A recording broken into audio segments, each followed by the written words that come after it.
Evet, hoş geldiniz değerli konuklarımız. Pir Zeynel Dede hoş geldiniz. Hoş bulduk, iyi akşamlar. Sağ olun, var olun. Değerli hocamız, edebiyatçı, Zaza yazarı, Zaza kültürünü yazan bir kardeşimiz. Siz de hoş geldiniz Hüseyin Duman. İyi yayınlar. Sağ olun, var olun. Bu akşam konumuz Zaza Alevilerinden Gagan nedir? Hangi tarihlerde yapılıyor? Bunun üzerinde biraz sohbet yapacağız. Önce şeyden soruyoruz. Zeynel Dede'den biz 1-2 gün önce başlamış olduk programımızın gereği. Zeynel Dede bize Gagan'ı tarif eder misiniz? Eyvallah. Hepinize, seyircilerimize, size ve Zaza TV emekçilerine buradan saygı sevgilerimi sunuyorum. İyi akşamlar diliyorum. Herkese Cenab-ı Hak sağlık, huzur, mutlu günler nasip etmesini temenni ediyorum. Efendim tabii Gagan kadim Dersim Zaza halkının, Alevi halkının, yani Dersim'de Zaza, aslı Zaza olup da inancı Alevi olan canlarımızın her sene kutladıkları bir Gagan. Burada 3 tane şey öne çıkıyor. İşte Kale Gagan, onları tek tek anlatacağım. Ben söyleyeyim, Dani, Bicerek'te Dani pişirmesi var. Ben söyleyeyim, evden ayrılmış kadınlar, yani zengi, onların eve gelip görüşmesi var. İşte böyle bir takım ritüeller var. Bunların içinde inanç da var. Oyun da var. Kale Gagani, gelinle beraber oyun oynuyorlar. Evleri geziyorlar, dolaşıyorlar. Onları tek tek anlatacağım. Şimdi Erenler, Gagan bizim kadim Dersim Alevi Zaza Rahek Alevilerinde güneş takvimine göre gelen bir aydır. Hiçbir zaman Kurban Bayramı gibi, Ramazan gibi veya Muharrem ayı gibi 10 gün erken veya şu bu gelmez. Her zaman aynı tarihte Gagan'ımız var. Ondan sonra Gagan'dan hemen sonra bir ay sonra Ocak 13'te eski güneş takvimine göre 14'ünde başlayan Hızır ayı var. Hızır ayını takiben işte Şubat, Mart'ta tam Mayıs'a kadar Hotamalu, Pil Hotamalu, Kız Hotamalu, Verte, Nevruz, işte efendim söyleyeyim, bunlar vardır. Şimdi biz bunu kendi pillerimize sorduğumuz zaman biz yaşadıklarımızı ben anlatmaya çalışacağım. Buyurun. Şimdi bizde günlük ibadet 2 tanedir. Yani günlük ibadetimiz sabah erkende güneşin doğuşunda bizim analarımız, babalarımız kalkarlardı. Yüzünü güneşe nur doğdu. Çünkü güneşin olmadığı bir yerde hayat olmaz. Güneş Tanrı'nın hakkın bir varlığıdır. Yeryüzünde bulunan börtüyü, böceği, canlıyı, cansızı canlandıran ve ışıklandıran, aydınlatandır. İşte ya Cenab-ı Hak ve hardasının yerin göğün sahibi, işte bizi bu güneş bize güzellik veriyor, hayat veriyor, yaşam veriyor. İşte bizleri de bu hak hakikata başlı sabah erken saatlerinde güneşin doğuşuna karşı hak hakikatla ibadet ederlerdi. Akşamleyin de güneşin batarken de tekrar işte sen geldin gidiyorsun tekrar yarın bu dünyaya huzur getir, bu dünyanın çarkı tekrar güzel dönsün, bu dünya ışıkla aydınlık olsun, aşk olsun, işte insanlar barış içerisinde, sevgi içerisinde, huzur içerisinde yaşam bulsunlar diye. Bunlar bizim günlük ibadetlerimiz değil. Ondan sonra aylık ibadetlerimiz var, haftalık ibadetimiz var. Haftalık da Perşembe akşamı toplanırdık, lokmalar pişirilirdi. Hatta kapıdaki affedersin hayvanlara bile yem verilirdi. Onlara doyurulurdu. Kapı komşu, memlekette fakir, fukara, yetim, kuraba onlara lokmalar dağıtılırdı. Perşembe günleri ibadet yapılırdı. Çera yakılırdı. Hak Muhammed Ali aşkının nuru üzerine çera yakılırdı. Bu da haftalık ibadetimiz. Ondan sonra aylık ibadetimiz var. Eski hesaba göre Sayın araştırmacı Hüseyin Bey bilir, bizim ayın 14'ü biridir. Yani bizim güneş takvimine göre hep atalarımız bu gelenekleri takip etmişlerdir. Eski hesap biz ona diyoruz. Efendime söyleyeyim, her ayın 14'ünde dolunay oluyor. Ay dünyaya aydınlık veriyor, güzellik veriyor. Ona karşı ibadet ederlerdi. Saygısı kendine, doğa çocuklarına, halkına, milletine dua ederlerdi. Cenab-ı Hakk'a yalvarırlardı. O senenin veya o zamanın iyi geçmesi, sağlık, huzur, hak, hukuk, adaletin bulunması için ibadet ederlerdi. Bunlar da aylık ibadetlerimizdir. Bir de senelik ibadetlerimiz vardır. Senelik ibadetlerimiz biz sonbahar ayından kışa doğru gelirken harmanları kaldırıp harmanların ambara koyduğumuz zaman, onları öğütüp ambara koyduğumuz zaman, tabii orada da fakir fukara, kurdun kuşun, bötünün böceğin hakkını verdikten sonra tohumluk olarak yazın ilkbahar ayında kullanacağımız tohumları ayırdık. İşte arpa, yulaf, buğday, çavdar, efendime söyleyeyim nohut, bilmem her tak onların iyi tarafından yani iri tarafından alırdık. Onları yaz tohumu için saklardık. Bizim kışın işte o harman kaldırdıktan sonra Ekim ayına doğru batini aydır. Batini ayda da başta Gagan geliyor. Gagan'dan sonra Hızır, Hızır'dan sonra Hotamal aylarımız var. Ta işte Mart'ın sonuna kadar, Mayıs'ın ortalarına kadar Büyük Hotamal'la beraber böyle ibadet, itikat ve ritüellerimiz vardır. Biz bunlara batini ay diyoruz. Yazın ilkbaharın son aylarından başlayarak yazın işte şeyde de burası da zahir aydır. Zahiri ayı da çalışmaktır. Çalışmak ibadet, o da ibadettir. Çünkü çoluk çocuğun rızkını kazanıyorsun. Şimdi efendim Gagan ayı bizde işte bu yıl başına doğru 21'inden başlayarak 20'sinden başlayarak bir hafta boyunca Gagan ayıdır. Bu Gagan'da biz evvela evden ayrılmış kadınlarımız, anamız, kız kardeşimiz, halamız, teyzemiz onları çağırdık. Onlar gelirlerdi. Efendime söyleyeyim o köyde varsa 3 tane kişi Gale Gagan ölüyordu. Bir gelin, bir koruması, bir de yaşlı bir adam kılına girerek evler dolaşılıyordu. Efendime söyleyeyim 3. ritüelimiz de işte o tohumluk için ayırdığımız iri buğdaylardan dani pişirirdik. Dani pişirirdik. Şimdi o dani suda pişirilirdi, güzel kaynatılırdı. Ondan sonra komşulara tabak ile dağıtılırdı. Biraz da böyle temiz bir yere doğaya atılırdı. Burada kurdun kuşun hakkıdır diye doğaya atılırdı. Onlar hafif tuzlanırken işte ahırdaki hayvanlara verilirdi. Komşulara bir tas getirdiği zaman komşular da çam sakızı, çoban armağı, evde bulunan kuru yemiş, işte kayısı, tut, bekmez, ceviz, efendime söyleyeyim. Onlar da o dani, gagani, hrabı, gerekli bir lokma meşeri diye onlar da çam sakızı, çoban armağı tekrar o lokmanın tasını boş göndermezlerdi geri ev sahibine. Efendime söyleyeyim bu ritüeller olurdu. Ve o Gale Gagan dediğimiz işte gelin, yaşlı adam ve o koruması sözde Gal yaşlıdır. Hanımı da gençtir. Evleri dolaşırdı. Gal biraz hanımından korkuyor. Gençler hanımını götürürler diye dikkat ederdi. Orada da işte davul zurnayla, oyunlarla, eğlencelerle, şakalarla o gittikleri evde şenlik gelsin, neşelik gelsin. Gelecek ay Hızır ayıdır. Yılbaşına yakın geliyoruz Mart ayına doğru.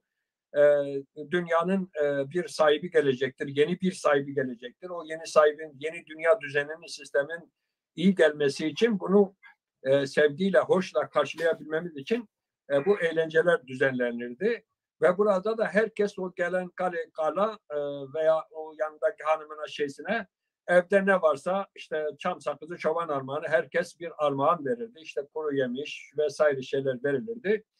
O gelir bir evde toplanırdı. O evde gerekirse ibadetler yapılırdı. Hak için, hakikat için ibadetler yapılırdı. Özellikle köyde küskün, dargın, argın varsa onlar barıştırılırdı.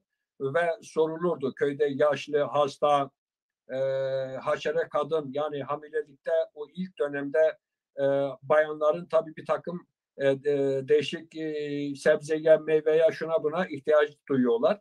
O hamileliğin verdiği şeyden dolayı lokma olarak onlara gönderilirdi. Hastalara gönderilirdi ve onu adaletli bir şekilde dağıtırlardı. O kalanları da dediğim gibi börtü böceğe verilirdi. İnsanlar barışırdı ve insanlar, musahipler, pirler, talipler yola itikat, yola inkar vermeyen hakka daha cem-i musahiben, jare veten jare sened, yani görgü cemi, Türkçesi görgü cemi derlerdi ki işte bu sene Hızır ayında biz gidelim falan ver jarede falan ver zaydı şimdi zayko vajma uza termin alırlardı. Mesela çokça bölgelerde ziyaretler vardı. Benim kaldığım bölgede de 5-6 tane değişik ziyaretler vardı. Bu Hızır ayında insanlar lokmalarıyla, niyazlarıyla, kurbanlarıyla, pirler, mürşitler, insan-ı kamiller, ileri gelenler giderlerdi. Orada günlerce, bir gün, 2 gün, 3 gün cemler, ibadetler yapılırdı. Yola inkar verilirdi. Bu Gagan onun bir hazırlığıdır. Yani Hızır'ın gelişine hazırlıktır. Ve Gagan'ın önemli bir olan şey de yani Hızır, tabii ki Hızır da bizim her türlü dandar gezen, fakir kılına, zengin kılına gelen Hızır ayı geliyor. Biz başkasına Hızır olalım ki Hızır dara düştüğümüz zaman Hızır bizim imdadımıza geçsin diye düşünüyorlardı. Başkasına nasıl Hızır olabileceksin? Tabii ki orada ihtiyaç sahiplerine efendime söyleyeyim o lokmaları dağıtmak, orada börtü böceği doyurmak, orada kurdu kuşu, yani köpeği, hayvanı bile doyurmak, o Hızır anlayışının vermiş olduğu Hızır geliyor. Bu Hızır ayına canla başla beraber girelim. Çünkü diyor ki ro ve zanra harde devresler ame ve televe inkarar darajın. Bak nadina Türkçesini anlatacağım. Nadina nimete nadina zofi manine je bara brau pya keme vakı. Yani ruhla can diyor toprak üzerinde yan yana geldiler. Bir insanda ruh vardır, bir de beden vardır. Dedi ki bu dünyanın nimetleri çoktur. Hak ni havara ni asmen o hak vertemadır o. Ma na nimete dina pya barekeme, pya hümme, pya berbeme, pya kaykeme. Her şey hop bemeje bara brau bemeje inkrar darabejin. Elesti bez galübele odur. O ruhla can orada birbirine inkrar verdi. Dedi ki biz beraber güleceğiz, beraber oynayacağız, beraber ağlayacağız, beraber her şeyimizi beraber eşit bir şekilde paylaşacağız. Yani hudutsuz, grensesiz, efendime söyleyeyim, hükümetsiz, devletsiz, yani Allah'ın verdiği nimetleri böyle getirip asker marifetinde, jandarma marifetinde, ordu marifetinde stok etmek değildir. Biz böyle yaparsak halktan var olduk, bardan var olduk, sırdan geldik, nurdan geldik, sıra gideceğiz. Yani hak var olan bir şey ölemez. Zaten bunu şey de söylüyorum, sen söyle, Aşık Veysel de diyor, nur kapısından geldim, sır kapısına gidiyorum gündüz gece. Ben söyleyeyim, böyle bir inkrar verdiler, bu inkrarından dönen zalimdir dediler. Dolayısıyla ruhla can böyle bu yaşamda, bu dünya nimetlerine böyle verdiler. Bu bizim Gagan'ımız, yani İç Anadolu'daki Alevi canlarımızda yok. Bu sadece Dersim'de, işte Bingöl'de veya Diyarbakır'daki Alevi canlarımızda, Urfa'da bazı canlarımız var. Hınıs'ta, Varto'da bu Gagan ayımız böyle kutlanıyordu. Peki. Böyle kutlanıyordu, evet. Peki, çok teşekkür ederim. Şimdi araştırmacı Hüseyin Numan'ı soracağız. Şimdi Gagan'ı Türklerden bir az kesim şey yapıyor, Kürtlerden az kesim. Ama burada bu Gagan özünde bu gelenek Kürtlerin mi, Türklerin mi, Zazaların mı? Yani bu kültür kimin kültürüdür esas olarak? Yani diyelim ki İslam enternasyonel olarak çeşitli milletler bunu benimsemiştir. Herkes yapıyor ama Gagan kime aittir?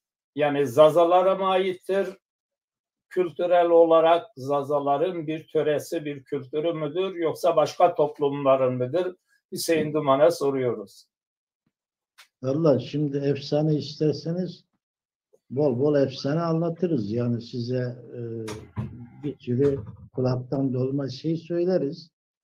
Ama işin gerçeği şudur. Bu Gagan kelime itibariyle Zaza malıdır. Zaza'nın kendi öz malıdır. Gagan kelimesi. Eyvallah. Ama bu yani Gagan kelimesinin anlamı ne demektir? İşte yeni yılın başlangıç tarihi olarak belirlenen 21 Aralık bilimsel olarak da çok eski çağlardan beri bilinen bir yıl döngüsüdür. Yani bizim bölgemizde karanlığın en uzun olduğu gece 21 Aralık 20'yi 21 Aralık'a bağlayan gecedir ve o gece artık karanlığın uzadığı son noktadır. Ondan sonra artık aydınlık uzamaya başlayacaktır yavaş yavaş. Önce saniyelerle, sonra dakikalarla, sonra saatlerle bayağı uzayacak bir zamana gelir. Bu da yeni yılın başlangıcı demektir. Yeni yıl başlangıcı milattan önce 700 yıllarında yazılan Avesta'da Ahura Mazda evreni ve dünyayı 365 günde yarattı diye yıl döngüsünün tam 365 gün olduğunu söyler. Milattan önce 700 yıllarında. Milattan sonra 600 yıllarında da Kur'an-ı Kerim geldiğine göre 1300 yıl önce, yani İslamiyet'in doğuşundan 1300 yıl önce bizim topraklarımızda Avesta'da böyle yazar. Tanrı Ahura Mazda yılı evreni 365 günde yaptı. Bu şu demektir. Bir yılın toplam olarak kaç gün olduğunu doğru tespit etmek demek. Ki bu Mısır'da da yapılmış, işte İran'da da yapılmış, Sümer'de de yapılmış. Yıl döngüsü 365 gün olarak tam 365 gün 6 saat hesaplandığında her yıl aynı gün işte en uzun gece ile karşılaşılıyor. Biz ışığı kutsarız.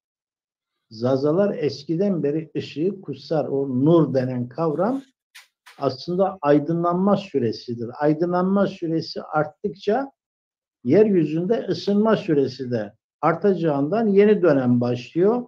Yeni yıl başlıyor. Doğa yeniden üremeye başlıyor. İşte insanlar yeniden rızıklarını bulmaya çalışıyor. Bütün canlılar rızıklarını bulmaya çalışıyor.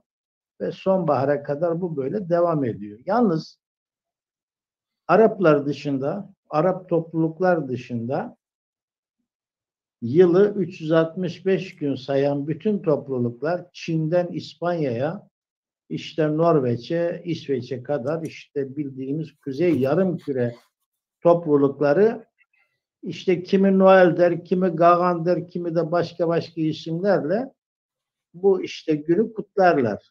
Bu Kuzey Yarımküre topluluklarının ortak bilimsel tespit edilmiş tarihidir. Araplar hariç.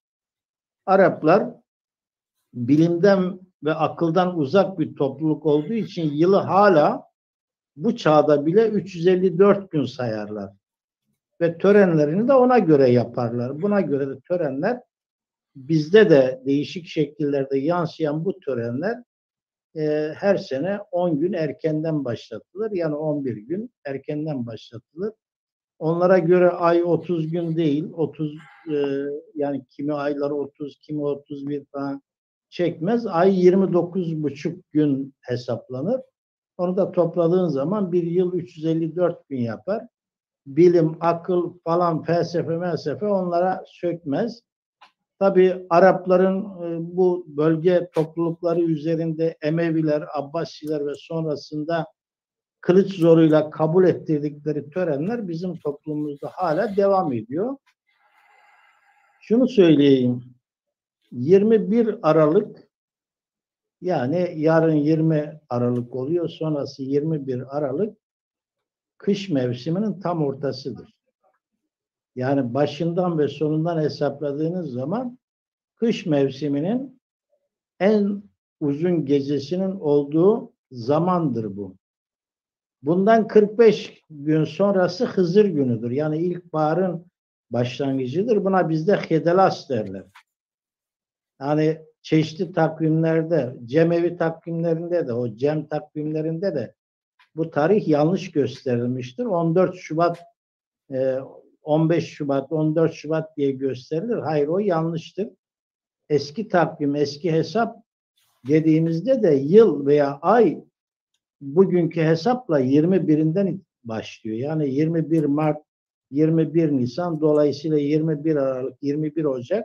21 Ocak'tan sonra Şubat başladığı için 14 gün, 15 gün hesabıyla Şubat'ın 5'ine 6'sına gelir. Gerçekten Hızır hesabı Şubat'ın 5 ve 6'sıdır. O takvimlerdeki ifadeler tamamıyla uydurma, tamamıyla yanlıştır. Onun için halkımız bu şeyleri bilmediği, araştırmadığı, bilimsel olarak tartışılmadığı için de yanlışlarla hareket ediyor, yanlışlarla ibadetler yapılıyor. Gerçeği budur. Bugün peki Hüseyin Hoca şimdi Zazaların törelerini Türkler, Kürtler gasp etmiş, dilini de gasp ediyor, asimilasyon yapıyor. Yani Gagan gerçekten Zazaların bir kültürü olduğu halde neden Zazalar bir bütün olarak bu inancına, bu kültürüne sahip çıkamıyor? Yani her şeyi yanımızdan almışlar yani. Bu Zaza çok toplum. Evet, bu çok Zaza kolay ifade edilebilir. Şöyle. Buyurun. Yani biz niye Türkçe konuşuyoruz? Zaza olduğumuz halde. Çünkü egemenin gücü bizi buraya sürüklemiş. Bazı insanlar bundan tamamıyla kopmuş. Kopunca da bu işin sohbeti, bir araya gelmesi, konuşulması, paylaşılması, tartışılması olmadığı için Türkçe üzerinden iletişim kuruyoruz. Şimdi Zaza kendi kültürüne sahip çıkamıyor. Mesela Güney Zazalarında Gagant diye bir kavramdan çok Seresarre diye, yani yeni yılbaşı olarak çeşitli ritüeller yapılıyor. Yani aynı bizde yapılan şeyler onlarda da yapılıyor. Sadece adı Gagan değil. Adı Seresarre. Yani yeni yılın başlangıcı demek. Bugün zaten yani eğer Türkiye'de olsaydınız veya orada da belki ya karşılaşıyorsunuz sosyal medyadan, işte basından, şuradan buradan. İslamiyet'te yılbaşı kutlaması diye bir şey yoktur. Bu Hristiyan işidir gibi söylemler var. Belki siz de karşılaşmışsınızdır. Niye? Çünkü onlarda bir bilimsellik, bir gerçeklik söz konusu değil. Gerçekliği zorla, işte yalan dolanla bastırdıkları için bu kavramı da tabii Zazalar da asırlar boyu baskı altında oldukları için bunları bir nevi başka bir şeye mal ediyorlar. Başka bir kültürün malıymış gibi gösteriyorlar. Oysa binlerce yıldan beri biz yılbaşını kutluyoruz zaten. Biz Gagan'ı kutluyoruz. Hititler döneminde kutlanıyor, Huriler döneminde kutlanıyor, Persler döneminde kutlanıyor, Sasanilerde kutlanıyor. Zazaların tek farkı şudur bu konuda. Yani Hitit güneş kursuna bakın, bizim ibadetlerimizin durumunu sembollüyor. Ya da bizim eski az buçuk kalmış mezar taşlarımızdaki nakışlara bakın, bizim şeylerimizi, bu inançlarımızı ifade ediyor. Ama bizdeki fark şu, bizim törelerimiz, bizim buna koyduğumuz isim, buna verdiğimiz isim, bu isim üzerinden yaptığımız çalışmalar, oynadığımız oyunlar, semboller bizi temsil ediyor. Bizim dilimizde Gagant'tır. Yani bu şunu mu demek istiyorsunuz? Yani Gagan Zazaların şeyidir, malıdır. Ama başka Zazalar bu Gagan kültürüne sahip çıkamadığı için bunu Türkler, Kürtler bunu istismar ediyor. Öyle mi? Ya istismar ediyor diye bir şey yok. Şimdi bu Kuzey Yarımküre topluluklarının güneş bilincine sahip bütün topluluklar bunu değişik adlarla kutlar. Onu demek istiyorum. Gagant ismi bize aittir. Gagant ile ilgili yaptığınız bütün işte o törenler, bütün oyunlar, bütün işte iyi dilekler bize Gagant ismiyle bizde korunuyor, bizde yaşatılıyor. Bunun tarihçesi nedir? Tarihçesi. Yani Müslümanlıktan sonra mıdır? Müslümanlıktan önce midir? Müslümanlığın bizim kültürümüze hiçbir katkısı yok. Alevi kültürü dediğiniz kültüre de bir katkısı yok. Müslümanlık dediğinizin gerçeklikle, akılla bir alakası yok ki. Bu bir inançtır, inanç sistemidir. 354 gün hesaplamış, öyle gidiyor. Ay takvimine göre belirliyor. Şimdi Çin'de de bu var. Hindistan'da da var. İran'da da var. İşte Noel ismiyle Avrupa'nın çeşitli ülkelerinde de var. Şimdi sonuçta Gagan bizim kültürümüz. Şimdi bunun tarihi nereye gider? Milattan önce 4000 yıllarına, 5000 yıllarına kadar gider. Hurri kültürü, Sümer kültürü, Elam kültürü. Şimdi bu kültürlerin ortak değeridir. Arap kültürü değildir ama. Onu söyleyeyim, Arap kültürü değildir. Şimdi biz ne yapıyoruz? Bakın törenleri izlediğiniz zaman da görüyorsunuz. Bakın yeni yıl başında yapıyoruz. Bir yaşlı adam, yanında kadın, yanında işte hizmetlisi, eskiden yapılırdı. 2 tane de çocuk ellerinden tutar gezerlerdi. Yani yaşlı demek eski yılı temsil ediyor. Eski yıl, ona güle güle diyorsun. 2 tane çocukla geziyorsun. Onlar da yeni yıl. Bakın kadın ve erkek birlikte geziyor. Birlikte oyun oynuyor. Birlikte eğleniyor. İşte bu aslında bizdeki kadın hakları, kadın erkek eşitliği kültürünün yansımasıdır. Bakın erkek tek başına gitmiyor. Yanında kadınla gidiyor. Ona çeşitli şakalar bilmem neler ekleniyor. O başka bir şey. Yeni gelen de bir kız çocuğu, bir erkek çocuğu birlikte geliyor. Eski ritüellerde böyleydi. Yani eski yılı biz uğurlarken yeni yılı karşılıyoruz. İşte bu yeni yıl törenleridir. Burada tabii çeşitli yerlerde hedik yapılıyor. Bijerik dediğimiz işte saç üstünde kavurduğumuz işte hububatlar var, onlar. Çeşitli aile içinde etkinlikler, grup içinde etkinlikler, köy içinde etkinlikler yapılıyordu. Bu da şu anlama geliyor. Eski yılda bir şeyler yaşadık. İyi ya da kötü.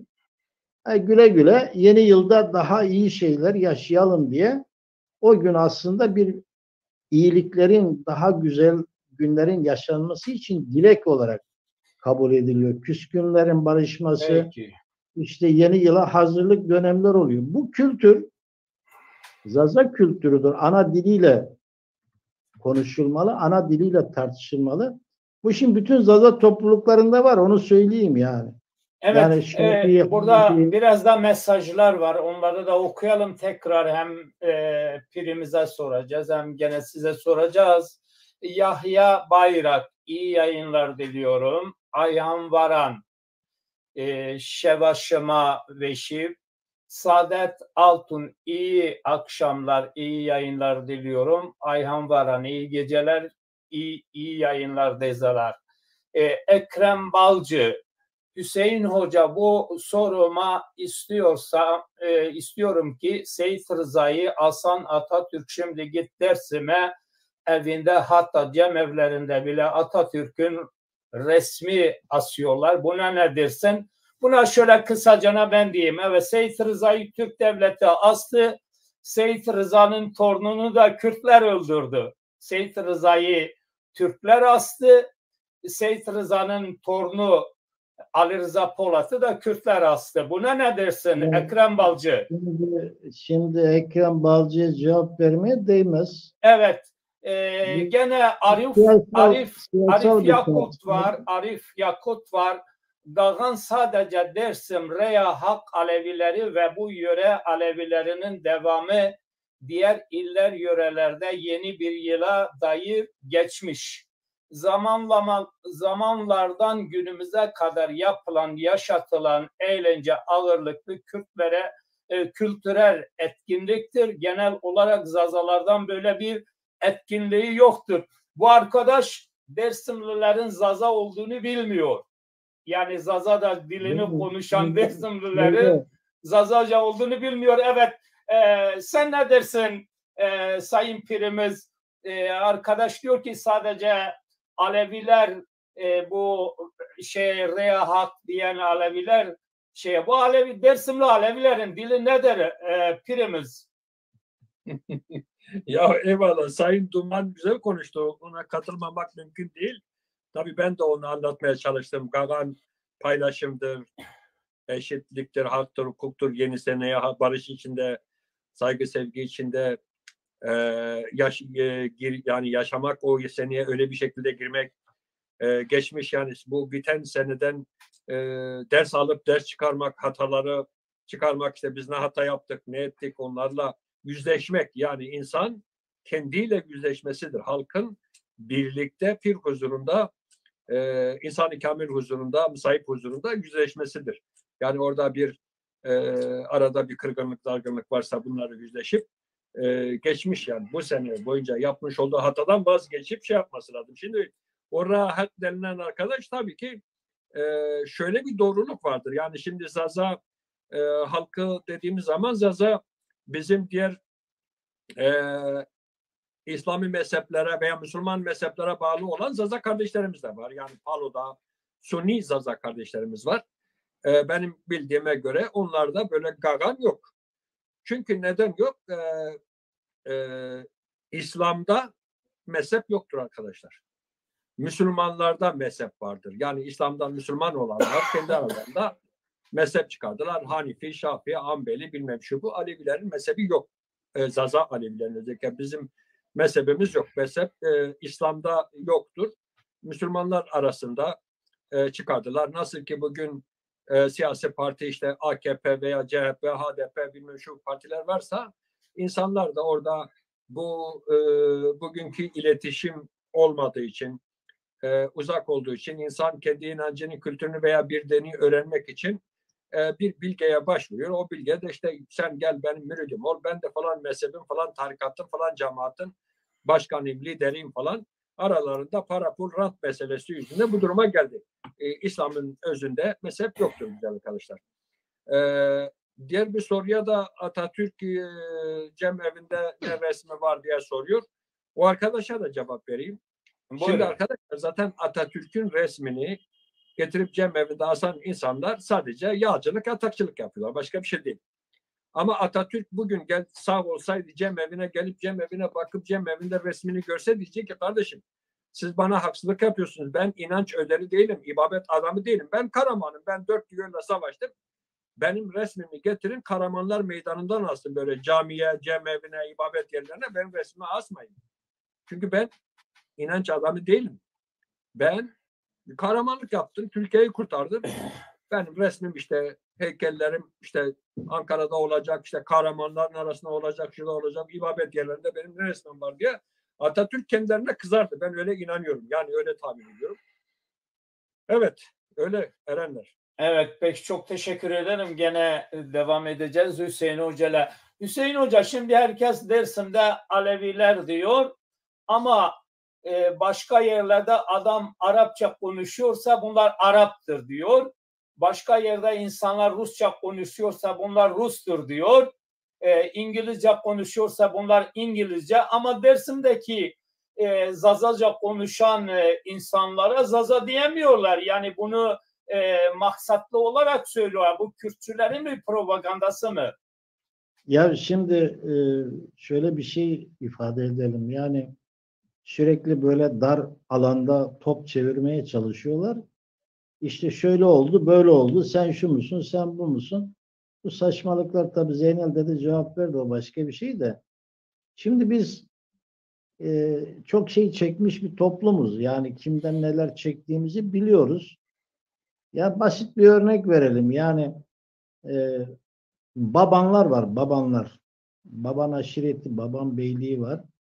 Şimdi Zeynel Dede bizim bölgede insanların birbirlerine nasıl hitap ettiklerini bilir. Mesela Bao derler değil mi? Büyüğüne Bao. Eyvallah. Bao işte Sekena, Bao Çütür ya. İşte yani bu hem bir saygıdır hem bir büyüklük, işte büyük görme ya da koruyucu olarak görme şeklinde. Bizde baba derler buna. Güneyde de buna baban derler. Şimdi bu babanlar Hakkari bölgesinde, işte Siirt bölgesinde, en son Bitlis bölgesinde, şimdi de Çermik ve Siverek arasında ya olmadık eziyetler çekmişler bunlar. Yemedik dayak kalmamış. Şimdi bu babanları araştırıyorsun kardeşim, bunlar Zaza ya. Şafii Zaza, Zaza konuşuyorlar. Geçen gün bir arkadaşımdan işte Avrupa'da duydum, aslında bağlantı kurmanızda yarar var. Avrupa Ezidi Birliği Başkanı işte Kurmancı konuşuyor, diyor ki bizim aslımız Dımlı'dır diyor. Bizim ana dilimiz Dımlıcadır. Yani bugün zaten Siverekliler kendilerine Dımlı diyorlar. Yani Zazaca'nın bir grubu bu şey. Şimdi o kadar çok büyük zulüm görmüşüz, o kadar çok dağıtılmış, o kadar çok ezilmişiz ki kendi varlığımızı inkar etmek zorunda kalmışız. Bakın, Gagan bizde yılbaşı demektir. Bir ayın ismidir. Yani yılın son ayının ismidir. Ve bizim yaptığımız törenin adı da yeni yılı karşılamak, eski yılı yolculamak ve yeni yılı kutlamak. Yani yılbaşı demektir. Bugün dünyanın dört bir tarafından kutlanan yılbaşı bizde Gagan'dır. Ama Güney Zazalarında bu Sere Serre, yani yılbaşı olarak zaten aynı ritüellerle kutlanıyor. Ha şimdi diyeceksin ki onlar niye Gagan demiyorlar? Çünkü döve döve unutturmuşlar, yani bu kadar basit.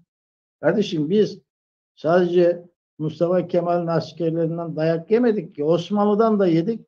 Kürt Hamidiye alaylarından da yedik ya. Dayak yemediğimiz yer mi kaldı ya? Şimdi herkesin bayrağını sallamaya kalksak ve hakikaten ne bileyim yani bayrağı asacak yer kalmaz yani. O da bir yanılgı yani, ya da başka bir şey yani. İbadet yerlerine siyasal bir liderin, bir devlet kurucusunun resminin asılması ne kadar doğru onu da bilmiyorum. Avrupa'da var mı yok mu? Bizde her yere asıyorlar yani. Ha bunu çok mu kutsuyorlar? Yok. Çok kutsamıyorlar. Kutsadıklarından değil. Herhalde korktuklarındandır. Evet. Herhalde dayak yediklerini. Ben hiçbir cemevine gidip insanlarla sohbet etmedim ki ben bunun ne anlama geldiğini. Yani herkes kendi inancında serbesttir diye düşünüyorum, ama ben Gagan'ı bana sosyolojik olarak, bilimsel olarak, tarihi olarak sorarsanız, Gagan Zaza yılbaşı kutlama törenidir ve gerçekten de bilimseldir, aklidir. Her sene aynı dönemde kutlanır. Araplar gibi 10 gün farklılık göstermez. Bu büyük bir şeydir. Yani bizde mesela aşure yaparlar. Germa imamı derler buna. Yani 12 imam adına yapılmış bir işte tören oluyor. İyi de kardeşim, Hazreti Hüseyin ve adamlarını 10 Ekim'de Kerbela'da öldürdüler. O zaman her sene 10 Ekim'de bunu yapman gerekmiyor mu? Yok. Arap bunu bize zorla, sopayla, kılıçla kabul ettirmiş. Biz de ona uyuyoruz. Şimdi onunki doğru mu, yanlış mı diye düşünmeden takip ediyoruz. Evet. Ama aynı zamanda eski gelenek ve göreneklerimizi de korumaya çalışıyoruz. Yani eski gelenek ve görenekler bizim sürdürmeliyiz. Gaganımızı sürdürmeliyiz. Diğer bizim medeni bir toplum olduğumuzu, bizim bir kültür toplumu olduğumuzu, bir zamanlar hakikaten şehirleşmede büyük başarı gösterdiğimizi ama yağmacılar tarafından dağlara sürüldüğümüzün işaretidir. Onu gösteriyor. Bu kadar zulme, bu kadar baskıya, bu kadar katliama rağmen bunu unutmamışsak hakikaten bu toplum çok büyük bir toplumdur yani. Evet, ben tabii bir anekdot olarak şunu söylemek isterim. Şimdi Avrupa'da ya da başka yerlerde birçok Alevi dernekleri var. Cemevi deniliyor, Alevi derneği deniliyor. Ama bu Alevi derneklerin çoğunda da Alevi olduğu halde Molla Mustafa Barzani'nin resimleri de var. Ya ben şunu söylüyorum. Şimdi rica ediyorum bir dakika. Şimdi kiliselerde siyasal kimliklerin resimleri var mı? Evet. Yani Molla Mustafa Barzani'nin resmi bir Alevi derneğinde ne işi var? Atatürk'ün de işi yok Alevi derneğinde. Atatürk'ün de Alevi derneğinde işi yok. Molla Mustafa Barzani'nin de işi yok. Şimdi bu küçük kesim Alevilerin kökünü kazımaya and içmiş evet. Selahattin Eyyubi'nin resmi var be kardeşim ya. Evet. Şimdi ama bu yanılgıyı gösteriyor. Bu Türkçü kesimler Alevi derneklerini işgal etmişler. Türkçü kesimler, onlar Atatürk'ü sembolize ederek Alevileri içeriden kemirmeye, bunların inançlarını yozlaştırmaya çalışıyorlar. Bu Kürtçüler de aynı Türkçüler gibi, bunlar da Molla Mustafa Barzani'nin resimleri, yaptığı Abdullah Öcalan'ın resimlerini Alevi derneklerine koyarak bunlar da asimilasyon yapıyorlar. Yani Alevi dernekleri aynı Dersim coğrafyası gibi işgal altındadır. Alevi dernekleri aslında yoktur. İsmi var ama Alevilerin özgür, bağımsız inançlarını, itikatlarını, kültürlerini sürdürecek, yani elle tutulur 3-5 dede vardır. Bunun dışında kim vardır? Adam Aleviyim diyor, Kürtçüleri savunuyor. Adam Aleviyim diyor, Türkçüleri savunuyor. Yani bunların Aleviliği şüphelidir. Bağımsız Aleviler itikatlarını diğer inançlar gibi yapmalıdırlar. Bu Sünni kardeşlerimiz için de böyledir. Ama Şeyh Said Camisi var, Kürtçülerin camileridir. Şeyh Said Zaza'dır ama Kürtçü değildir. Şimdi biz bunu, tabii bunlarla polemik burada girmeye gerek yok. Biz gene de Gagan olarak adlandırdığımız kutsal bir inancımız var, bir geleneğimiz var. Bu gelenek çok eskilere dayanıyor. Buna sahip çıkmamız için herkesin yeniden düşünmesini, siyasi olarak değil, vicdani olarak, bu Zazaların kültürüdür. Yani insanlar Zazaca konuşuyorsa bu insanlar Zazadır. Yani bu insanların dillerini, kültürlerini Kürtçülere yem etmek doğru değildir. Bütün Zazaların Zazalık temelinde, halk temelinde inançlarını, gagantlarını, diğer kutsal Hızır orucunu, heft malını, bütün değerlerini öne çıkarmaları lazım. Bunu da Zaza diliyle yaptıkları zaman öne çıkıyor. Eğer Türk-Kürt dilinden bu gelenekler sürdürülürse buradan bir şey çıkmaz. Buradan kaybolma vardır. Ben böyle düşünüyorum. Buyurun. Evet, Zeynel Altun filmimiz, siz küçükken ya da bugün, o zaman gagantlar nasıl kullanılıyor, nasıl yapılıyordu töre olarak, gelenek olarak, bugün nasıl yapılıyor? Bir fark var mıdır? Yani aradan uzun yıllar geçmiş, bir değişim var mı? O dönemdeki insanlarımızla bu dönemdeki insanlarımız bu kültürünü nasıl sürdürüyorlar? Ya şimdi insanlar tabii eskiyle göre yani inancın ritüellerini yerine getiren canlarımız vardır sağ olsunlar. Yani bu işte Hüseyin Hoca'nın dediği gibi bijerek, dani, işte bu pişirmeler falan, bu kalo oynamalar falan, bunlar Dersim'de de burada Avrupa'da da yapan canlarımız vardır. Tabii ki iyi ki yapıyorlar. Bu bir kültürdür. Kendi yani bizim halkımıza ait bir kültürdür. İşte bu güzel bir şeydir. Yapılması çok güzel. Tabii eskiden daha fazla sanki ihtiyaç duyuluyordu. Mesela eskiden bizde telefon yoktu. İşte böyle mesajlaşma, WhatsApp bilmem şu bu yoktu. Mesela biz eskide köylerimizde böyle dağların arasında birbirine karşı karşıya olan köyler vardı. O köyde bir 3 kilometre, 5 kilometre ileride o köy görüyor. Ona haber verirlerdi. O köy o diğerine veriyordu. Yani böyle 10 kilometrelerce, 15 kilometrece en baştaki dağ dibindeki köyden haber gelmiyordu. Mesela burada çel gelmiş, burada hasta var, burada Cem var, burada Gagan var, burada bu var. Halk o meclise, o toplantıya girmek için can atıyordu. Diyordu hani biz de gidelim burada halkın arasında nasıl, biz de gidip yüzleşelim, biz de gidip kendimizle yüzleşelim. Biz de gidip işte bu kültüre, bu inanca katkı verelim diye böyle daha fazla birlik beraberlik vardı. Tabii şimdi insanların köyleri terk edip metropole, Avrupa'ya gelmelerinde bazı canlarımız maalesef ulaşamıyor, bilmiyor. Bu sıkıntı var. Bu sadece bizde değil, bütün inançlarda var. Şimdi benim söylemek istediğim şöyle bir şey var. Şimdi bizim zaten Ra-Hak-ı Kızılbaş inancında, Alevi Zaza Kızılbaş inancında biz inkrar verirken bizim pirimiz 3 kere bizi reddediyor. Diyor ki yani sen bu yol ateşten gömlektir, demirden leblebidir. Zazaca söylüyor. Siz anlamadığınız için Türkçe söylüyorum. Diyorsan Zazacasını da söyle, milletin kulağına küpe olsun. Evet, yapamazsın diyor. Ondan sonra en son aşamada diyor ki Arıcıgeram na rama rahaka dava haklı dava tuya tegereke hatta haklı devindir. Hatta ne kudu mevindi. Na rara tuvazana şeri na rada tori ilim lazım o, irfan lazım o, fam lazım o, feseret lazım o, inkrar lazım o. Gereke tu hobuzani, zed zamanı hobuzani, ra hobuzani, zona hobuzani. Türkçesini söyleyeyim.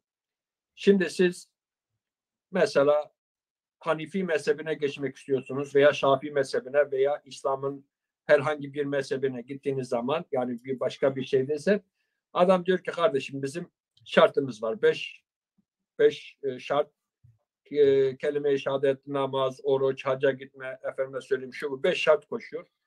İşte 32 farz, sünnet, bilmem şu bu konuşuyor. Kiliseye gittiğiniz zaman göklerde Meryem'in oğlu başınıza su dökülüyor, vatbız ediliyor. Oradan Meryem, 12 tane havari, işte Hazreti İsa falan şu bu. Onların kendi ritüelleri vardır. Bizim yolumuz budur diyor. Bu yoldan gelmek istiyorsun, bizimle beraber Hristiyan olmak istiyorsan veya Yahudi olmak istiyorsan bizim şartlarımız budur. Ama Dersim Kızılbaş Alevi inancında, Ra-Hak inancında pir şunu söylüyor. Diyor ki evladım, bizim yolumuzun şartları, sen kendini bileceksin. Burada bu halkla müsahip oluyorsun. Bu tuttuğun el hakkın elidir. Hak ne 7 kat gökte ne 7 kat yerdedir. Verte vav braydır, verte cenub merdidir, verte derezavdır, verte komudur, verte kainattır. Allah'ın yerde gökte değil, işte orada burada değil. Hak karı koca arasındadır, baba oğul arasındadır, komşular arasındadır, doğadadır, insanlıktadır. Cenab-ı Hakk'ın sıfatı doğada, yeryüzünde bulunan canlı ve cansız varlıklarda tecelli etmiştir. Sen bu yola gitmen için sana ilim lazım, irfan lazım, fam lazım, feseret lazım. Fam nedir? Düşünce, düşünme, feseret siyasettir. Düşünme, yapma, olgunlaştırma. Hani hamdım, yandım, piştim, ulaştım. Herkes kendi alanında şey yapıyor. Sen burada kendini bilmen lazım, cemalini bilmen lazım, dilini bilmen lazım.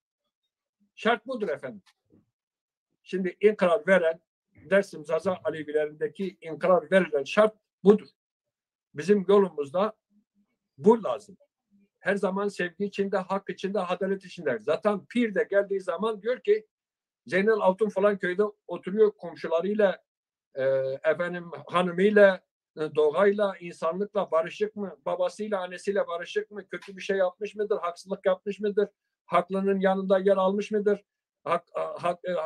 Efendime söyleyeyim, yalancı şahitlik yapmıştır, yalan söylemiş midir? Dedikodu yapmıştır. Çünkü dedikodu da bize haramdır. Hayır, yapmamıştır derler. Ya kardeşim sen bizim yolumuzda cansın. Senin bir çayını içeriz. Hakkına ra, mekaruna ra, doğruna ra, adaletre meveca. Hakkın bir ismi de adalettir.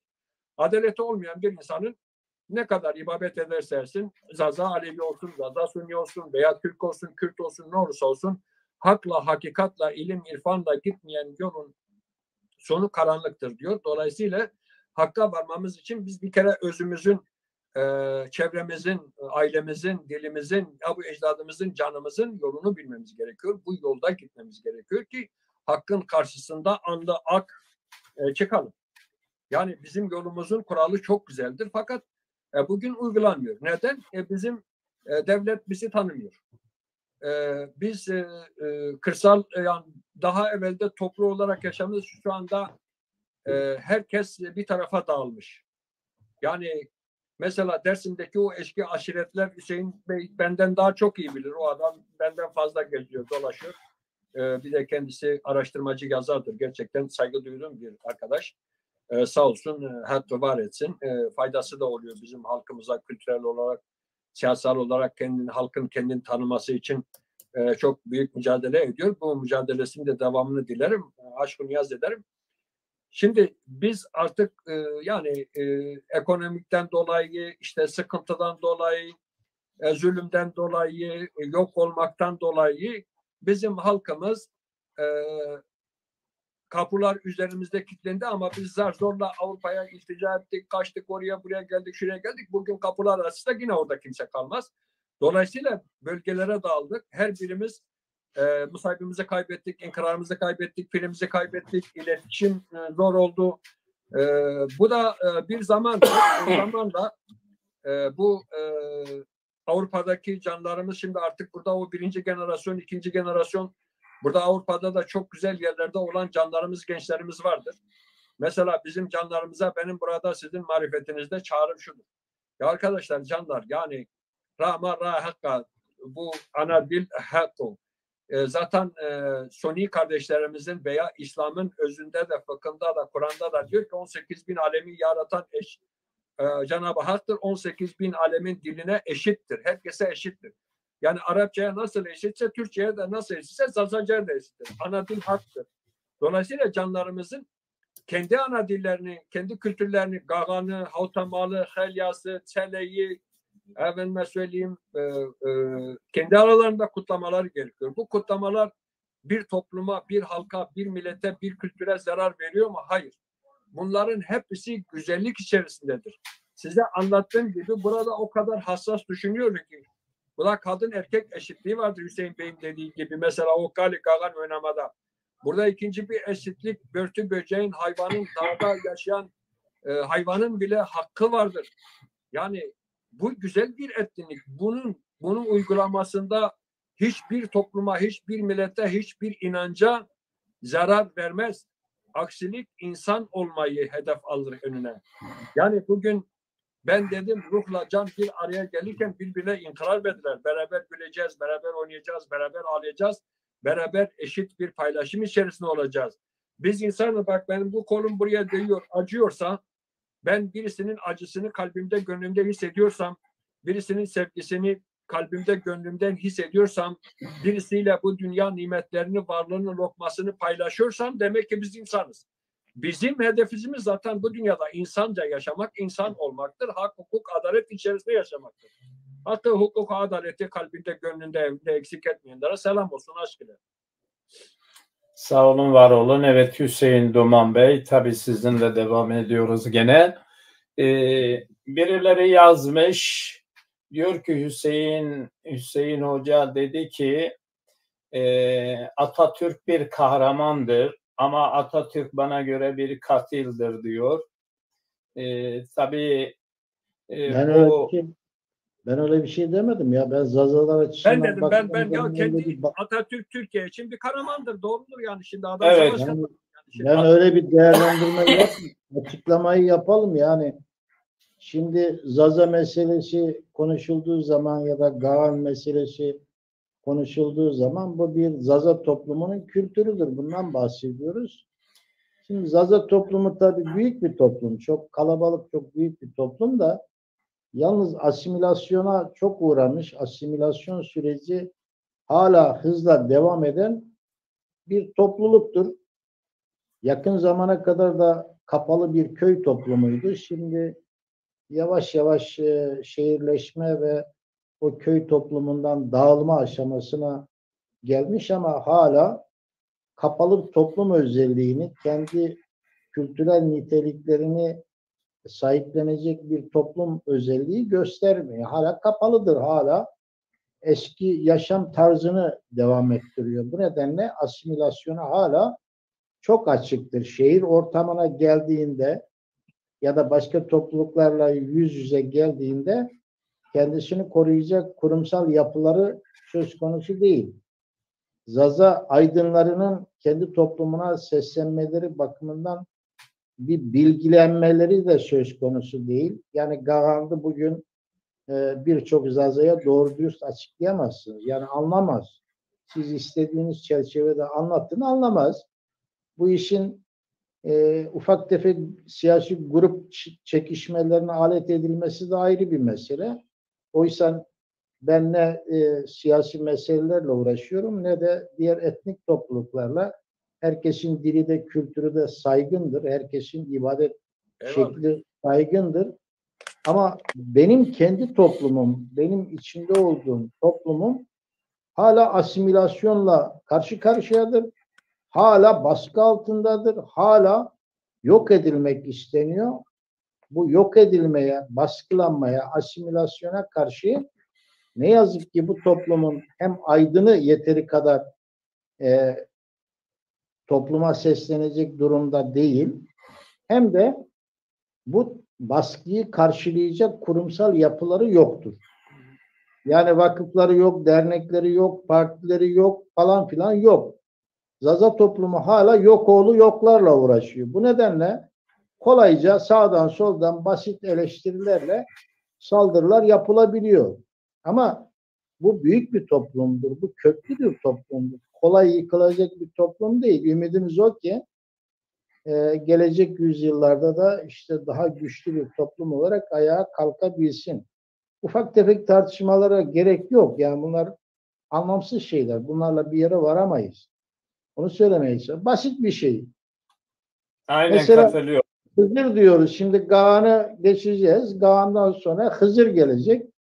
Hızır ne demek? İşte Hedalas deniyor bazı yerlerde. Yani ben bir şey söyleyebilir miyim? Bir cümle. Buyurun. Hüseyin Hocam, özür dilerim de şimdi ben biraz evvel arkadaş diyor ya Atatürk bir kahramandır. Onu ben söyledim. Fakat cümleyi kesik olarak arkadaş buradan almış. Yani bu cümleden sadece 2 kelime almış. yani bana ait bir cümle değil o. Onu ben söylemedim. Ben söyledim, sen demedin. Evet. Tamam. Şimdi tamam. Böylece siz bana sordunuz, yüklemesin dediniz yani. ki özür dilerim. Siz bana sordunuz, dediniz ki vatandaş yazmış Atatürk'ün resmi cem evlerine asılıyor.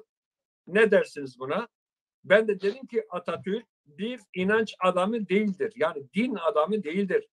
Atatürk bir kahramandır. Atatürk'ün cem evlerine resmine asılması, asanlar yağcılık, yatakçılık yapıyor. Atatürk kahramanların yerinde resmi asıldı. Yani Atatürk böyle sadece orada 2 kelime çıkarıp Atatürk kahramandır diye ben öyle bir şey konuşmadım. Bu anlamda söylüyorum. Yani şimdi kahramanlığı tabii her toplumun kendi kahramanları vardır. O ayrı bir şey. Eyvallah. Ben şunu söylüyorum. Ya dini kurumların olduğu yerlerde dini büyükleri, saygın kişilerinin sembolleri atılıyor. Eyvallah. Yani Kilisede de öyle, camide de öyle, havrada da öyle. Yani şimdi öyle. Eyvallah. Doğru. Gelelim, Doğru. Onu demek istedik. O yazı yazan arkadaşa bunu söyleyin lütfen. Onlar çarpıtmaya yok. çalışıyorlar, evet. Yani, Olayı sabote çarpışmaya, çünkü bu Zaza meselesini konuştuğumuz zaman yani gerçekler ve doğru bilgiler üzerine yürümemiz gerekiyor. Eğer Zaza toplumu bugün derli toplu değilse gerçek zeminden koparıldığı içindir. Mesela Hızır diyoruz. Yani Hızır nedir? Ne anlama geliyor ki bu ta Sümer'den beri bir inançtır. Bir tanrısal kimlik olarak dilimizde yaşıyor. İşte Akatlarda Hışatra olmuş. İşte sonradan bizim dilimizde Hızır'a dönmüş. Hızır ilkbaharın başlangıcını başlatan, insanlara yeniden ya da canlı yaşamını yeniden başlatan bir dönemin tanrısı olarak kabul edilir. Bizim kültürümüzde de ilkbaharın başlangıcı olarak, öbür topluluklardan farklı olarak biz onu Hızır olarak arıyoruz. Bunun da yani başlangıç kutlanma dönemi diyelim 5, 6, 7 Şubat günleridir. Yani bizim bazı eski takvimlerin yeni takvime adapte edilmesi üzerine yapılan yanlışlar var. Mesela dedim ya Cem takviminde 14-15 Şubat gösterilir. O değil. 5, 6, 7 Şubat tarihleridir. Çünkü hesabı yaparsanız zaten matematiksel olarak öyle çıkıyor. Yani bugün 21 Aralık eğer kışın ortasıysa bundan 45 gün öncesi kışın başlangıcı, 45 gün sonrası da kışın bitiş tarihidir. Abi bizim topraklarımızda kışın tam ortasına geliyor. Ya burada şey mi olur? İlkbahar mı olur? Ama matematiksel hesap böyledir. Bir zamanlar bu böyle hesaplanmış, ortaya konmuş ve ortak değer yapılmış. Şimdi bir toplumun ortak değeri doğru bir şekilde her yerde birlikte kutlanamazsa o değer olarak toplum tarafından kabul edilmiyor. Yani bizim eskiden işte pirler taliplere giderdi. İşte bir ay boyunca, Hızır ayı boyunca gezerdi. Bu bir zorunluluktu. Yani bir geleneğin şartlara uydurulmasıydı. Bugün öyle bir şey yok. Bugün Zaza toplumunun yaşadığı her yerde 5, 6, 7 Şubat günlerini Hızır'ı kutlama günü olarak bizim kutlamamız gerekiyor. Ortaklaştırmamız gerekiyor. Başka türlü toplum nasıl ortaklaşacak? Bu mümkün değil. Yani bunu bir gerçek bilgi olarak topluma ortaklaştırmak gerekiyor. Yani hesaplayın öyle çıkıyor zaten. Ondan evet, 40 gün sonrası da Nevruz oluyor. Yani ilkbaharın ortası oluyor. Böyle bir bizim zaten eski tarihi eserlerimizde semboller olarak var bunlar. Ama bunu doğru bir şekilde yorumlamak, paylaşmak, bunu ortaklaştırmak gerekiyor. Demek istediğim o yani. Yoksa peki. Teşekkürler tabii. İmanıyla, inancıyla uğraştığımız yok. Yani. Yok. Herkes evet, haklısın. Yani daha doğrusu bir Arap'ın Arapça konuşması ne kadar doğalsa kurmancım kurmanca, zazanın zazaca, Türk'ün Türkçe konuşması kadar doğal bir hak değil. Bu doğal bir haktır. Yani bunu herkes yaşamalıdır. Ya bugüne kadar anladığım kadarıyla, gördüğümüz kadarıyla, yaşadığımız kadarıyla Zazalar herkese kucak açtılar. Herkesi bağrına bastılar. Bunun için de Zazalara bir yerde Demili diyorlar, bir yerde efendime söyleyeyim Kırmançki diyorlar. Çeşitli isimlerle anıyorlar. Zazaları böylelikle parçaladılar. Bu parçalanma yeni değil. Bu parçalanma Yavuz Sultan Selim Türk, Kürt İdrisi Bitlisi de Kürt, bunların ortaklaşa Zazaları güneye sürmeleri birçok yüz binlerce Zazaların Sünnileşmesine sebebiyet verdi. Yani problem o da yetmiyor. Yani bu sadece onunla başlayıp biten bir süreç değil yani. Bu... Çok örnekler var. Daha sonradan son 50 yılda daha önce Kemalistler Dersim'de katliam yaptı. Aradan biraz Dersimliler yeniden toparlanmaya başladı. Dersim'de nüfus çok olmaya başlayınca bu sefer bundan 50 sene önce Türk solu girdi. Türk solu ile bu sefer Dersimlileri çeşitli örgütlere ayırdılar. Dersimlileri böldüler. Arkasında o da yetmiyor. Bu sol biraz deşifre olunca Kürt örgütlerini devreye koydular. Bu sefer Zazaları Zaza olarak değil Kürt olarak orada propagandasını yaptılar. Şimdi günümüzde de hala işte Zazalara efendime söyleyeyim Demiriki, Kırdiki diyor bilmem şurada 50 tane isim yapıştırıyorlar. Bu Türklerin, Kürtlerin oyunu bitmez. Bu Kürtlerin halkı bunu yapmıyor. Bunu yapan Türk siyasetleridir. Türk siyasetinden Atatürk Seyit Rıza'yı asıyor arkadaşlarıyla birlikte. Şeyh Said'i asıyor. Arkasından Kürt örgütleri de Seyit Rıza'nın torununu vuruyor. Ali Rıza Polat'ı. Bu sol örgütler de Dersim'den birçok katliam yaptı. Bunun için bunlar yetmiyor. Yani bu Dersim'e, bu Zazalara verdiği zararlar yetmiyor. Bu sefer de Zazaları ikinci bir bölmek için diyorlar ki ya işte Kırmancıdır.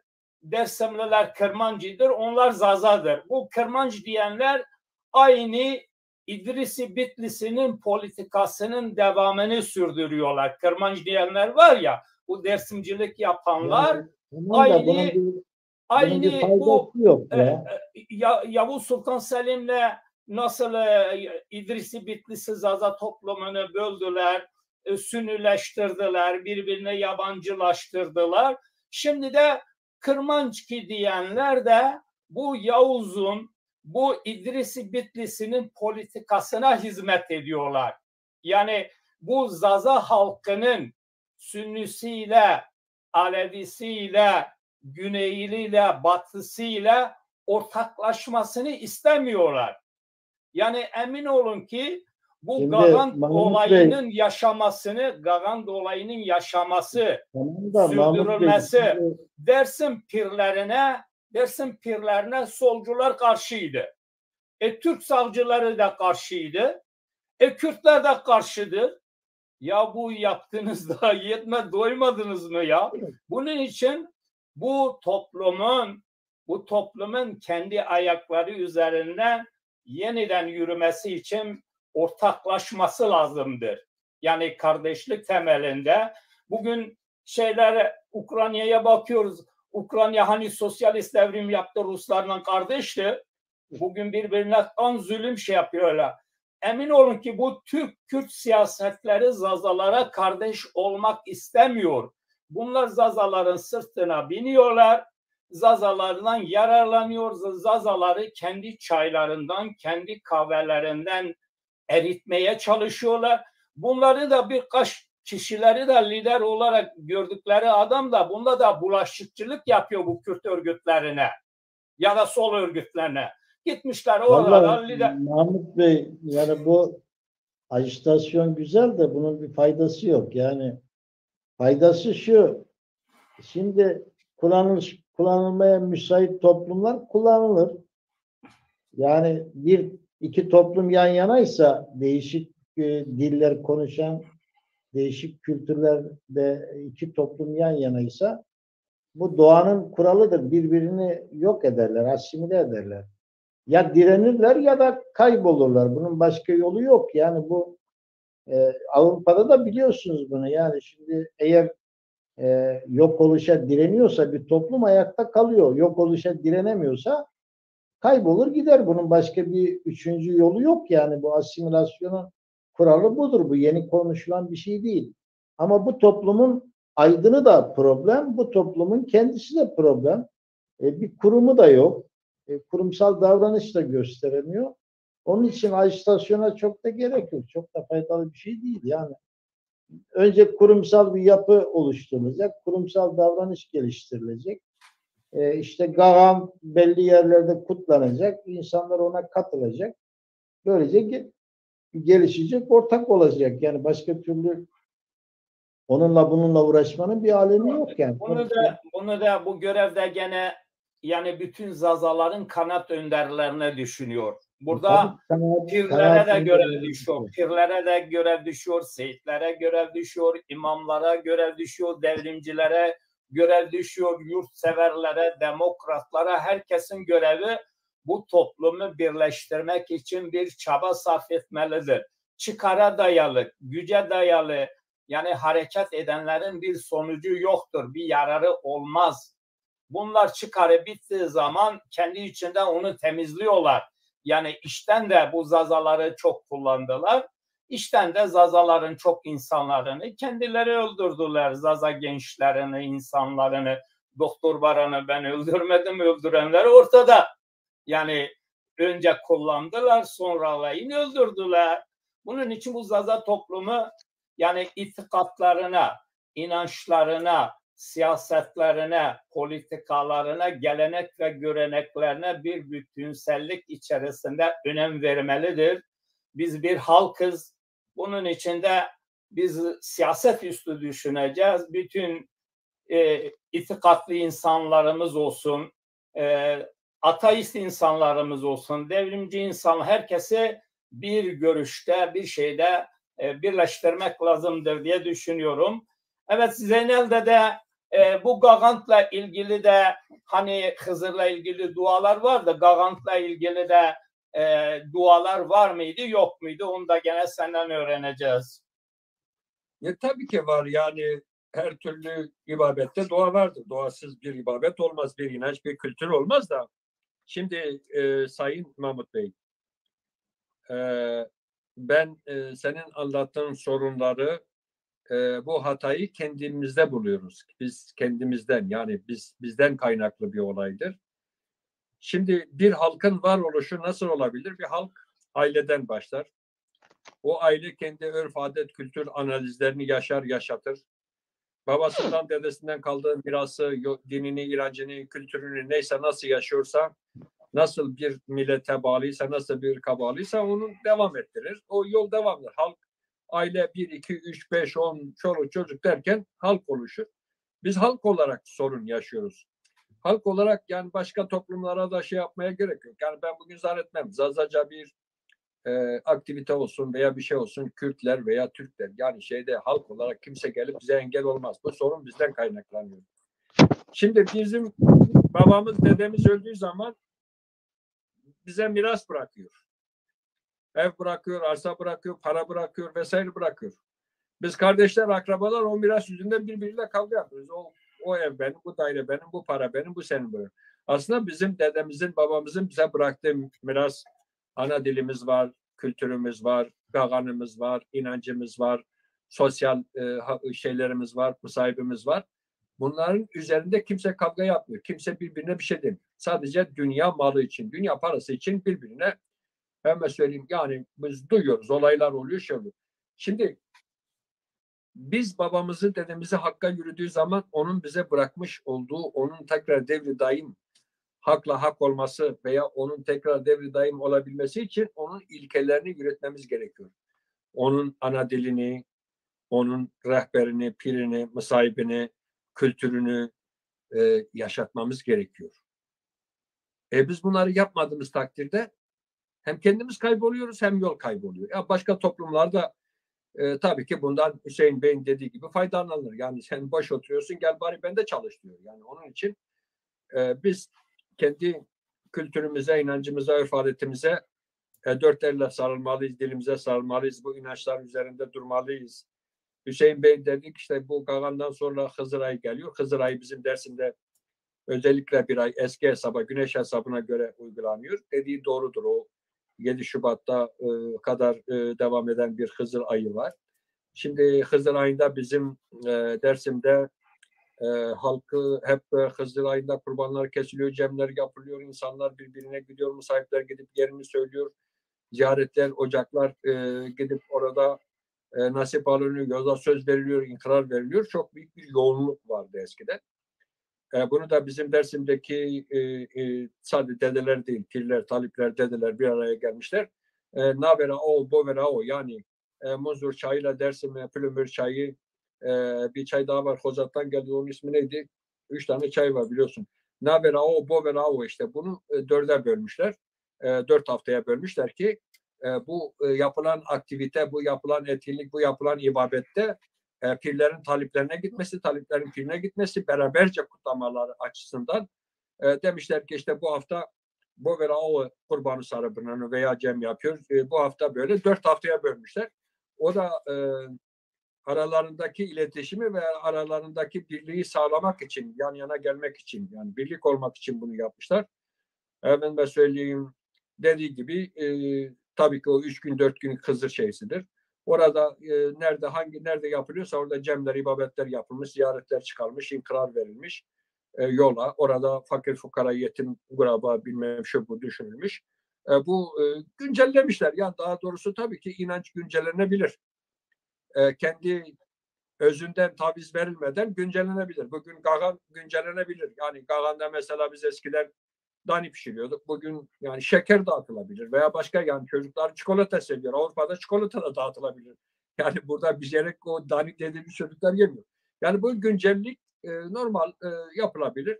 Özünden taviz verilmeden yapılabilir. Öyle diyeyim, başka ne diyeyim? Yani şimdi biz hiç kimseye bir şey demiyoruz. Abi suç bizde, kendimizde.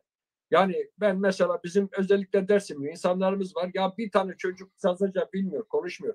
Aslında burada eğitmenciler diyorlar ki, yani pedagoglar, yazarlar, düşünürler diyorlar ki ya bir çocukla 3 tane dil rahatlıkla konuşabilirsin. Ya kardeşim bir Almanca konuşun, bir İngilizce konuşun.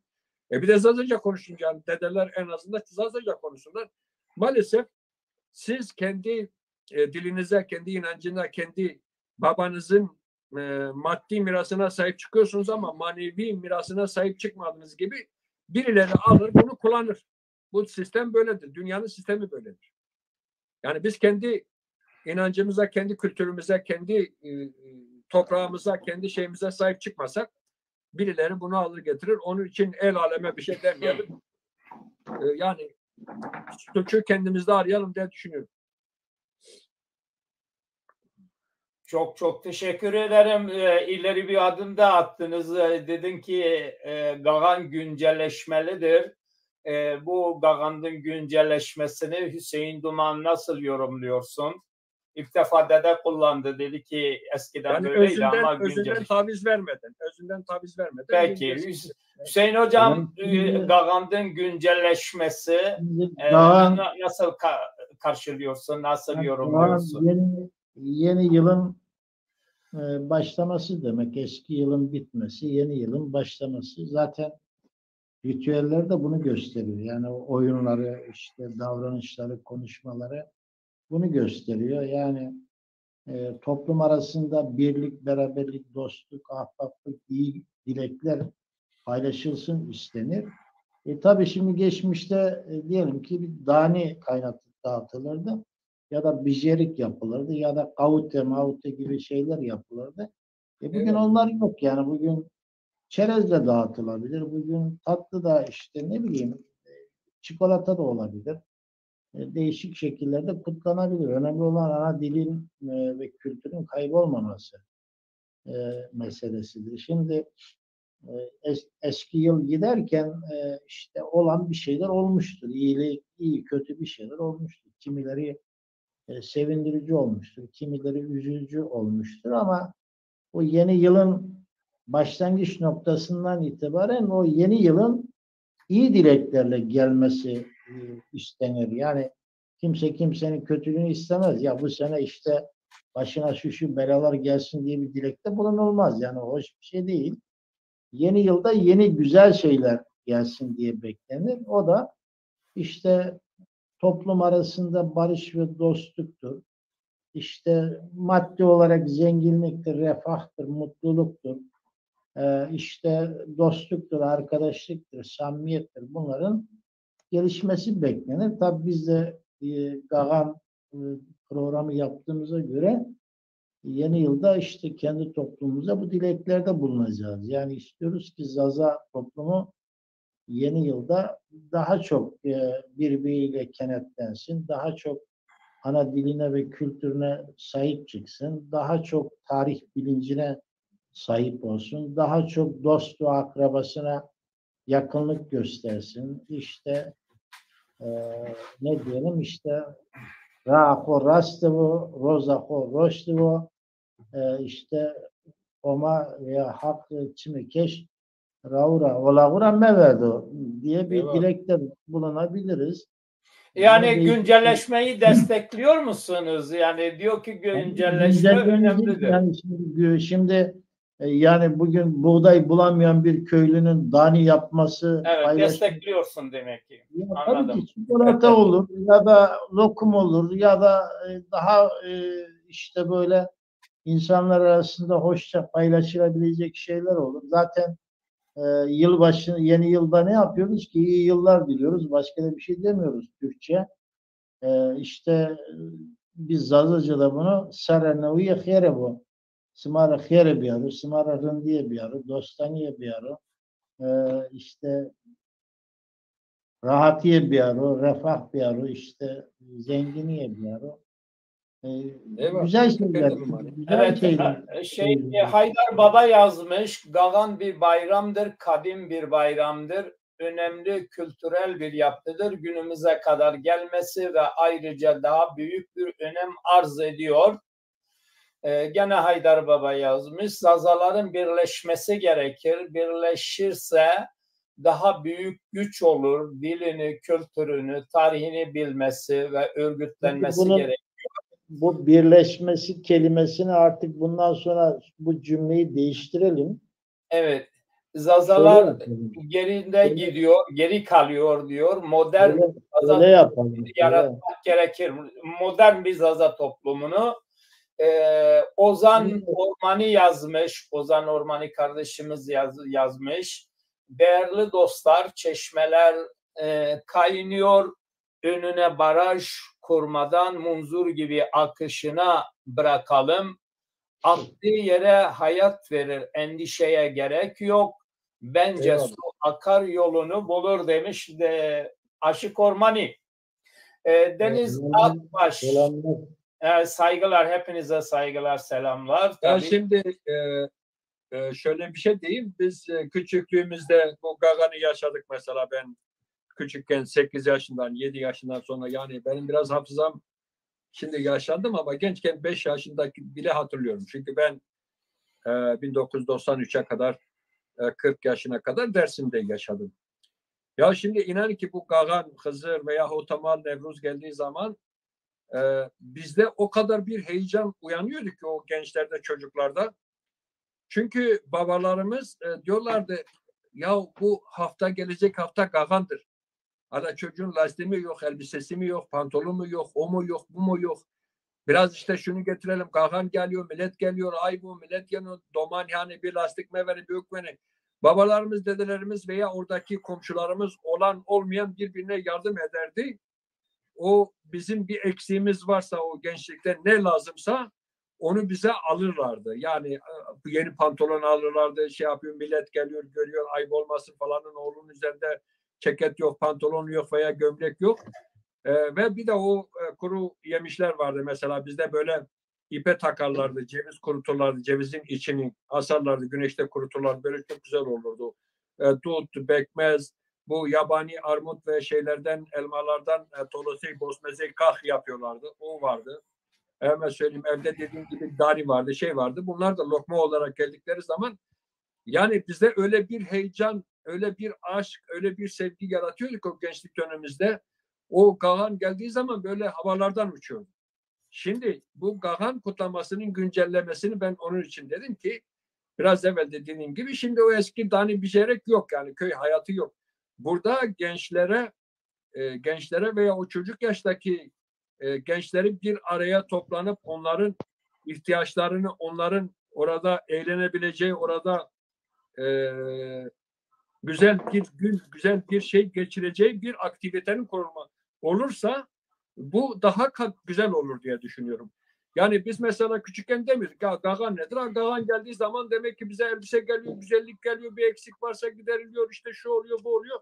Büyük bir heyecanla yaşardık. İşte bu heyecanı gelecek gençlere, nesillere vermek lazım diye düşünüyorum. Evet, başka bir mesaj var. Deniz Akbaş, siz de hoş geldiniz. Deniz Akbaş, eskiden bizden de ilkbaharın gelişiyle Gagan gibi şeyler kutlanırdı ama şimdi kimse kutlamıyor. Yeniler bilmiyor diyor Deniz evet. Akbaş. Evet. Haydar doğru. Baba yazmış, ben Farsça biliyorum, İrani dilleri de biliyorum ve Zazaca dilinin tarihsel kökenini epeyce araştırdım. Zazaca çok eski bir dil. Zazaca'nın kök genetiği çok farklı. Avesta diline benzerlik gösteriyorlar diyor. Evet, sizlere hepinize teşekkür ediyoruz. Evet. Günaydın. Şimdi ya Elam dili, Pers dili, işte Avesta dili, bu Zaza dilinin değişik versiyonları da arada binlerce yıl fark var. Yani Avesta diliyle bugün konuşulan Zaza dili arasında 2700 yıl zaman farkı var. Yani şimdi o dönemde konuşulan başka diller var. Yani Hurice, Urartuca, Persçe demiyorum da işte eski Persçe tabii. Farsça değil de Persçe. Evet. Bunlar bu dilin eski zamanlardaki konuşulan şeklidir. Şimdi ben şöyle diyeyim, yani yeni yıl bize ne getirsin bize kurum getirsin. Kurumsallaşmaya, bu toplumun kurumsallaşmaya ihtiyacı var. Kurumu olmayan bir toplum kendi ritüellerini, kendi bayramlarını, kendi törenlerini de ancak çok dar alanda birleştirebilir, ortaklaştırabilir. Yani asimilasyona karşı duruşun tek yolu kurumsallaşmaktır. Başka yolu yok. Onun için 2023 yılı bize kurum getirsin, bizi kurumsallaştırsın. Doğru dürüst derneklerimiz, doğru dürüst vakıflarımız, doğru dürüst örgütlerimiz olsun. Ancak o şekilde kurumsallaşma olanağımız var. Başka birleşme olanağımız var. Yoksa geri kalanı şey oluyor, afaki, yani sözde kalan bir şey oluyor. Sözde de birçok şey sağlayamıyoruz. Tabii beklentimiz budur. Bu toplum binlerce yıldır gelenek göreneğini bugüne kadar getirdi, dilini, kültürünü getirdi. Bizim de onu ileriye doğru taşıma görevimiz var. Gücümüz oranında da taşıyacağız. Taşımamız da gerekiyor. Evet Hüseyin Hocam, ayrıca bizi bağışla. Ben programı ayarlarken Zeynel dedeyle sadece olacaktı programda ama sonra da sizleri de dahil ettim. Onun için söyleşisi hem Zeynel dedemizledir hem de edebiyatçı Hüseyin dedemizledir. Yani dede yapma, pirlik yok bizde. Evet, pir diyoruz, dede diyoruz. Alışkanlık, ne yapalım yani bazen. Sen budala de budala, biz kendimize budala diyoruz baba. Ya ben dini bir kimlik taşımak istemiyorum. Ben eğitimciyim, araştırmacıyım. Bunun için herkesin kimliği kendinde kalsın, benimki de bende kalsın. Kimsenin mesleğine, işine, gücüne, konumuna, statüsüne özenme diye veya müdahale gibi bir niyetim yok. Edebiyatçı, yazarım, tarih araştırmacısıyım. Evet. Zaza diye araştırmacısıyım değil. Daha da netleşsin. Yani Zaza kültürü, tarihiyle uğraşıyorum. İşim bu. Bu şekliyle tanımak bana yetiyor. Yani iyidir, yeter bu kadar. Evet, ben de sizi bir arada böyle görmekten, sizi bir araya getirmekten mutluluk duyuyorum. İyi ki varsınız. Teşekkür ediyorum. Sağ olasın. Evet. Programımız 1,5 saat olmuştur. Umarım yoruldunuz. Güzel bir program oldu. Son mesajlarınızı, dileklerinizi, temennilerinizi de alalım. Devam etmek istiyorsanız edebiliriz. Sorun yok. Yani uzun programlar çok da izlenmiyor. Onun için tadında bırakmak en iyisi. Evet, Zeynel dede. Ben dileğimi bildireyim. Ben 2023 yılının Zaza dil ve kültürü için bir birlik yılı, bir kurumsallaşma yılı, bir sıçrama yılı olmasını diliyorum. Zaza aydınlarının da bir araya gelerek topluma seslenecekleri bir yıl olmasını diliyorum. Dilek inşallah tutar diyorum. Tabii ki 20'yi eskiden öyle yapıyorlar. 20'yi 21'e bağlayan gece Zaza toplulukları bir arada oluyormuş, konuşuyorlarmış, eğleniyorlarmış. Hatta güneşin doğuşuna kadar bekleyenler de oluyormuş. Ya bunu yapmak isteyen dost ve arkadaşlara da işte tavsiyemdir. Bugün bizim ışığı kutsadığımız gecedir. Karanlığın en uzun olduğu gece. Bundan sonra aydınlık süresi artacak. Dolayısıyla yeni yıl başlamış oluyor.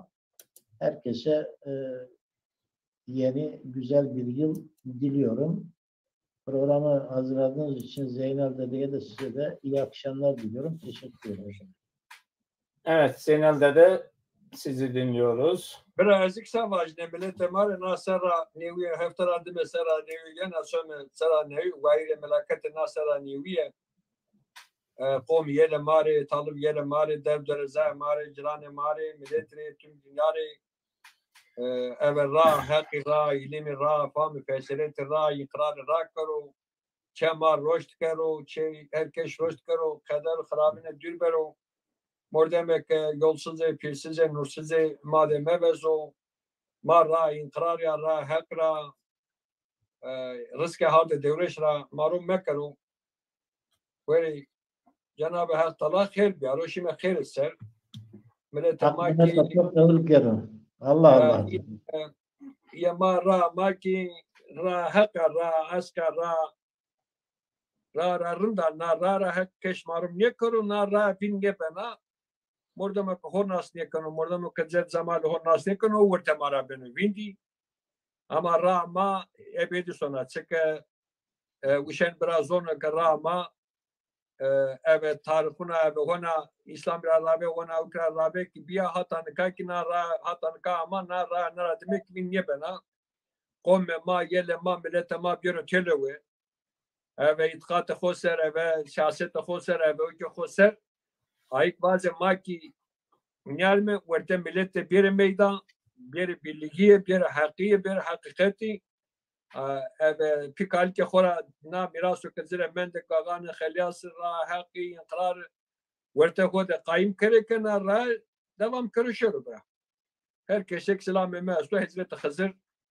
var karo Hazreti Hızır kıda kusur dülberu ama söyleyeyim ra'ili mirfani mavazı mare talib yerine mare rakaro bra. Çok teşekkür ederim. Özet olarak bu akşam gerek pirimiz gerek de araştırmacı Hüseyin Duman başka toplumlar Gagan'ı kutlasa da Gagand üretimi yani Gagand'ın tarihi Zazalar tarafından Zaza Bayramı olarak yorumladınız. Bu konuda da diğer Zaza kardeşlerimizin de gerek inançlarına, kültürlerine, politikalarına, örf adetlerine sahip çıkması dileğiyle 2023 bir hafta sonra oluyor.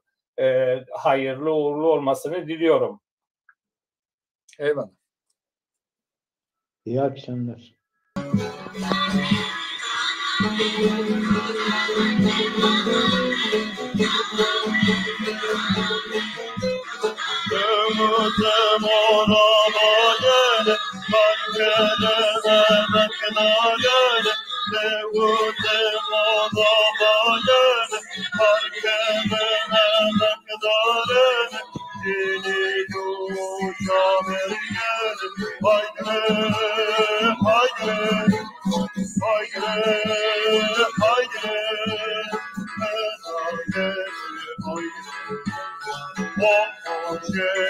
Haydi